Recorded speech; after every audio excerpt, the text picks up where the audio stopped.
ఇక మహాశివరాత్రి సందర్భంగా శ్రీశైలంలో పటిష్ట భద్రతను ఏర్పాటు చేశారు.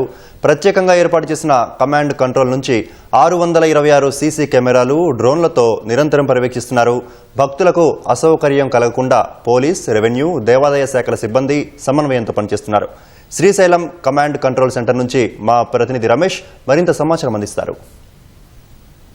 మహాశివరాత్రి సందర్భంగా శ్రీశైలం దేవస్థానంలో ప్రత్యేక ఏర్పాట్లు అయితే ప్రభుత్వం అయితే చేయడం జరిగింది. భక్తుల భద్రతతో పాటు భక్తులకు సంబంధించి కూడా సదుపాయాలు కూడా ఏ విధంగా అందుతున్నాయనేది కూడా ప్రత్యేకంగా సీసీ కెమెరాల్లో పర్యవేక్షిస్తూ కూడా వారికి అందించే విధంగా కూడా అనేక ప్రత్యేకంగా ఏర్పాట్లు అయితే చేయడం జరిగింది. ప్రస్తుతం మనం కమాండ్ కంట్రోల్లో వద్ద ఉన్నాము. ఈ కంట్రోల్లో ఒకసారి చూడొచ్చు. మొత్తం 626కు సంబంధించిన కూడా సీసీ కెమెరాలు అయితే ఏర్పాటు చేయడం జరిగింది. ఎక్కడ కూడా ఏ భక్తుడు కూడా ఇబ్బంది తలెత్తకుండా కూడా వాటర్ కానీ, తర్వాత అల్పాహారంతో పాటు అన్నదానంతో, తర్వాత లడ్డు ప్రసాదాలకు సంబంధించి కూడా ఎక్కడ ఎలాంటి ఇబ్బందులు తలెత్తకుండా కూడా కంట్రోల్ రూమ్లో పర్యవేక్షిస్తూ పరిశీలిస్తూ కూడా అక్కడ ఉన్న దగ్గరున్న సిబ్బందిని అయితే అలర్ట్ చేస్తూ దగ్గరలో ఉన్న వారిని అక్కడికి పంపించి భక్తులకు కూడా ఎలాంటి అసౌకర్యాలు కలగకుండా కూడా జాగ్రత్తలు అయితే తీసుకోవడం జరుగుతుంది. ఇప్పటికే కంట్రోల్ రూమ్ సంబంధించి కూడా ఇటు మొత్తం అన్ని శాఖలకు సంబంధించి విభాగ శాఖలకు సంబంధించి కూడా సమన్వయంతో కూడా ఈ ఏర్పాట్లు అయితే చేయడం జరిగింది. రెవెన్యూ, పోలీస్, తర్వాత దేవస్థానం సంబంధించి కూడా ప్రత్యేకంగా సంయుక్తంగా కూడా వీళ్ళంతా సమన్వయ సంయుక్తంగా కూడా ఇవన్నీ ఏర్పాట్లు అయితే ప్రత్యేకంగా నిర్వహించడం జరిగింది. ఇటు ట్రాఫిక్ కానీ, తర్వాత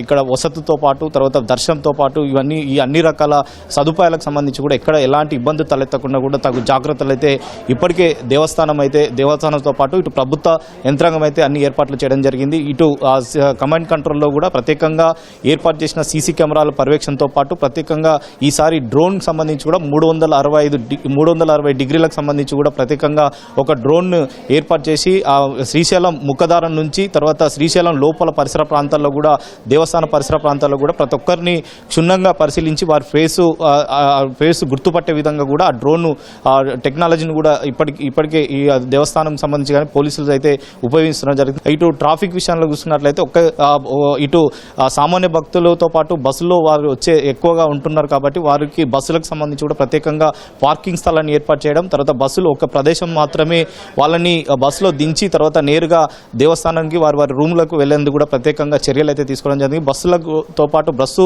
ఏదైనా ప్రమాదశాత్తు అక్కడ టెక్నికల్ ప్రాబ్లం ఉందా ఏదైనా జరిగినట్లయితే వెంటనే ఇటు ఆర్టీసీ అధికారులు ప్రత్యేకంగా మెకానిక్లను కూడా ఏర్పాటు చేసి అత్యవసర పరిస్థితుల్లో అక్కడికి దగ్గరలో వెళ్ళి తర్వాత ఆ సమస్యను పరిష్కరించి ఆ బస్సును అయితే అక్కడ నుంచి పంపించేందుకు కూడా జాగ్రత్తలు అయితే ఇప్పటికే ఆర్టీసీ అధికారులు అయితే తీసుకోవడం జరిగింది. సామాన్య భక్తులతో పాటు ఇటు వీఐపీ వచ్చే భక్తులు కూడా ఇటు దేవస్థానం కానీ, పోలీస్ శాఖ కానీ సూచించిన సూచనల మేరకు నడుచుకోవాలని చెప్పి కూడా అధికారులు అయితే కోరుతున్న పరిస్థితి అయితే ఉంది. వీడియో జర్నలిస్ట్ రమణతో రమేష్, ఈటీవీ, శ్రీశైలం నుంచి.